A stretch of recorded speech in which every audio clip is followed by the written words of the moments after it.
Hey guys, it's Mike again, here for episode 7 of Project Nameless.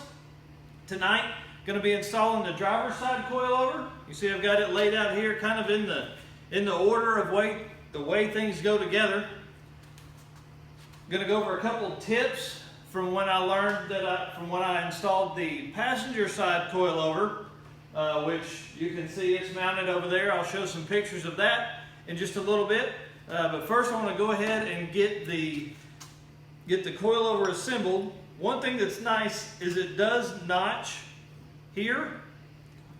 Obviously there's only one way that thing is going on. Let's pull the dust cover off here. So it'll slide over. Oh, you've also got to pull the strange sticker off because it won't go over it. Stick that right there. It may go on the fridge later if it's still sticky. I'll try and keep that as quiet as I can. Try not to clank too much. I don't have a good microphone yet, but it's on its way. So there's a little ridge here on this one that goes down. And it just spins on. I'll get it on enough to get this other one on. You can see on this one, there is a bit of a lip there that way. And wouldn't you know it, put this one on upside down.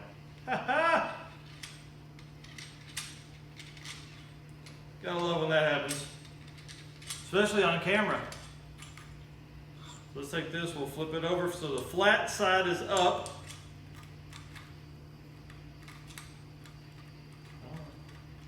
One thing that's nice about this week in Arkansas is that the weather's a little better. We had a high today of 81. It was really nice. I mountain biked, so I mountain biked at lunch on some of the trails here, and it's been over 100, so that's a nice break. So again, flat side. This side's going to hold the spring, obviously. So I'm just going to put those on now, and then I'll come back when I've got it down some. Okay, so went ahead and ran these all the way down, slipped the dust cover back on the top. Throw the spring on, but you do have to pull the rubber bump stop from the old strut. Now, I didn't think ahead and put that in or take the nut off of the top before I pulled it out. So, good idea to pull this nut off before you remove it. But I got pissed, took the grinder to it, or cut-off wheel, and actually just lopped it off to pull this off, because we're obviously not using these. They're old and wore out. So, throw this on the top of it. Then you throw the spring on.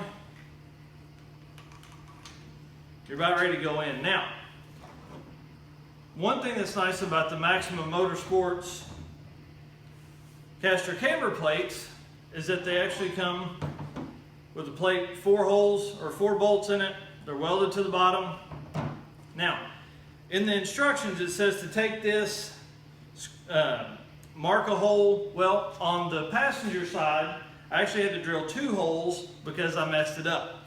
So what I did learn, after looking at it later, is it'll only fit 2 ways. So you can slide it on like this. That'll give you an idea where that 3rd bolt's going to be. Okay? Now I'm going to take it to the car and show you how we do it. Okay, so I've got the hole drilled for the back. Sorry I didn't record any of that. I'm going to go ahead and put this under here. Slide that in. The little tab goes towards the front of the car per the Maxima Motorsports instructions. Go ahead and get 1 nut on here to hold it while I go get the rest of them.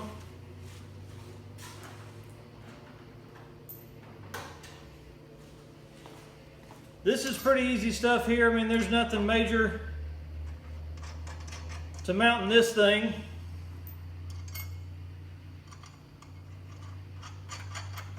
I will show later when I mount the caster or camber top plate, it is a little more difficult just because of the way everything lines up. Okay, so got the jack under the control arm, got it jacked up a little bit so it clears the dust cover. Go ahead and slide it on.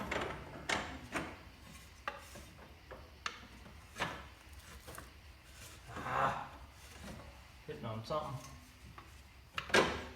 There we go. So at least get this nut started so we can move it around some. I don't want to tighten it up yet. Okay. Now,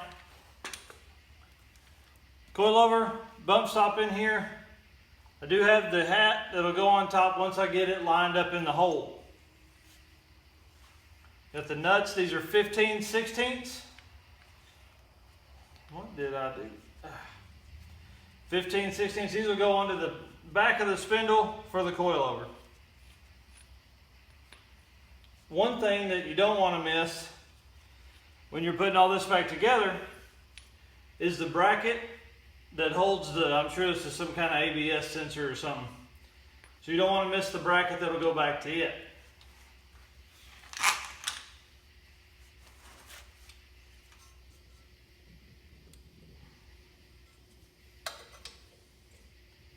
Go ahead and get one bolt in here.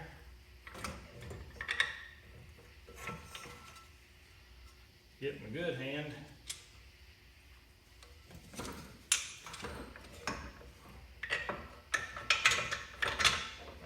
Where are you going?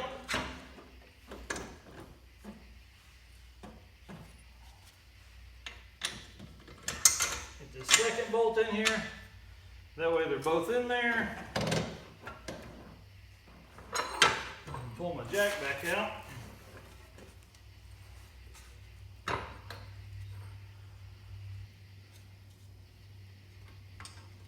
We can get this thing to stretch like I want it to.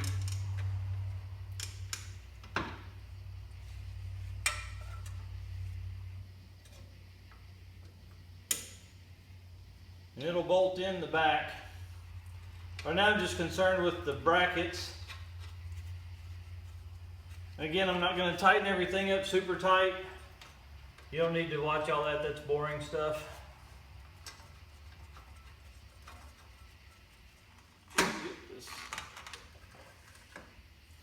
So I can get the brake caliper mounted up. Now I just use simple bungee cords just to keep them up so they're not hanging on the end of the line. Of course. I'm not putting the pads back in this because if you'll remember, it's probably episode 2 or 3 where the rotor on this side was just absolute junk. So we'll be replacing those along with the pads for a little better stopping power. And come on, big boy. Nice thing about having a shop at the house is that I can come out here and work till midnight and then go in and shower and go to bed.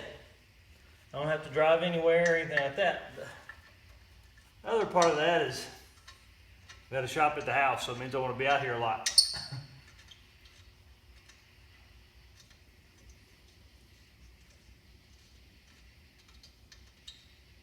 Alright, so that's in there good and held tight. This does have a little set of bearings that go in there and a little washer on top because this part will spin. So throw it on top of the coil. Let's get this baby in here and start getting it lined up.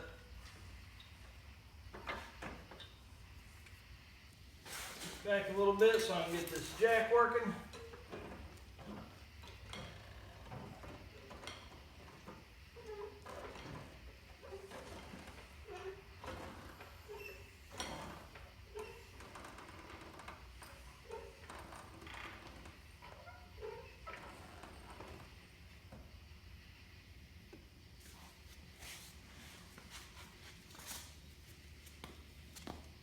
One thing that you really need to have is another set of hands.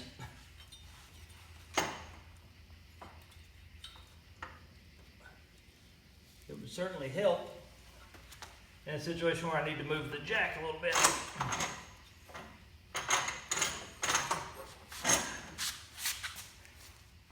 Okay, so this is where having an extra set of hands would help. You got someone up here guiding the coilover in while someone runs the jack.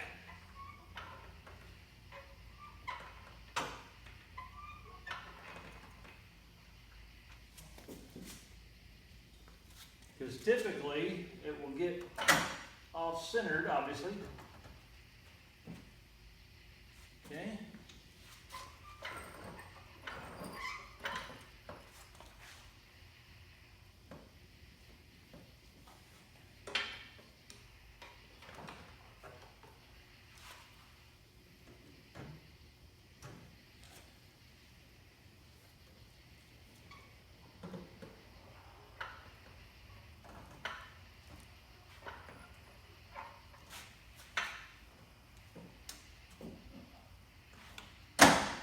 There we go. All right, so got the coilover obviously all the way up. One thing I did do on the other side is throw a washer here, a spacer there. That way when you slide the Maxima Motorsports top plate on, which is right here, everything fits like it should. That way you've got plenty of clearance underneath here, or you got it tight underneath here. Now the problem is that leaves you with a little bit of spot here. So what I've done is I've used another spacer and I put on top, and you can see it in the other side there. Put another spacer here, that way you're good and clear. All right, so I've got the Maxima Motorsports top plate on there. You've got some little washers that go right underneath that. Let's throw some nuts on these bolts.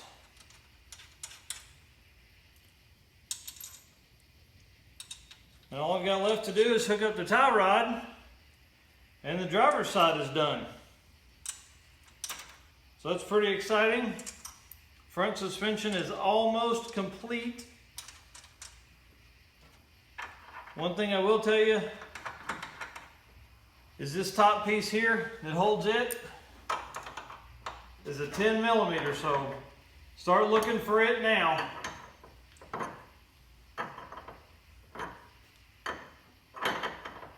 So I'll come back after I get all this tightened up and we'll go over a quick recap of tonight.